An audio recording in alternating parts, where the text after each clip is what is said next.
you don't do that, or if you haven't done that adequately, this objection handler will fail you every single time. What's going on, guys? In today's video, we're going to be talking about this objection. I can't afford it.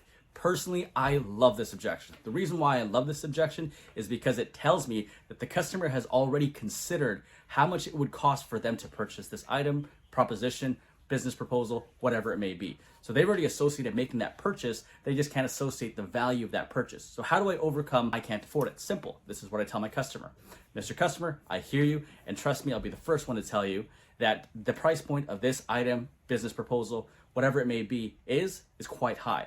But I do want to ask you a question. You mentioned earlier that you're experiencing XYZ problems. You mentioned that that problem that you're experiencing is associated to XYZ, profitability, irritability, whatever it may be that's affecting their personal life.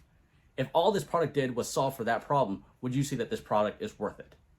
Again, you need to be able to build up enough rapport with your customer at the very beginning of the relationship, find out what their pain points are in order to use this objection handler. If you don't do that, or if you haven't done that adequately, this objection handler will fail you every single time. However, if you've built rapport with your customer enough, you should know what their pain points are, how much that pain point is costing them on a day-to-day basis. You should know how frustrating it is for them not to have the product, your product specifically, in their hands today. With that being said, that is the objection handler of the day. I hope you guys enjoyed the video. If you guys want to see more business and sales content, click our videos over here. Don't forget to like, comment, and subscribe for more content like this. I'll see you guys in the next one.